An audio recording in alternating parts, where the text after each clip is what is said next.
on devient aidant, c'est déjà d'avoir conscience de son statut d'aidant. Et donc de savoir partager les informations avec son entourage pour être soulagé, pour pouvoir compter sur les autres.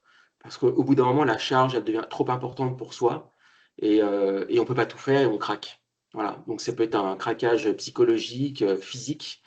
Voilà, donc c'est hyper important de pouvoir compter sur les autres et d'avoir conscience de son propre statut. Aussi savoir s'entourer et de savoir déléguer les choses à faire.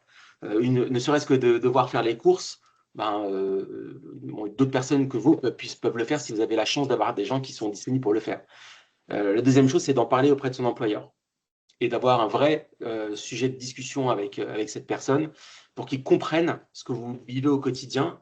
Alors, certains salariés n'ont pas trop envie d'en parler parce qu'ils ont peur de leur évolution de carrière, mais je pense qu'aujourd'hui, c'est un statut qui est reconnu.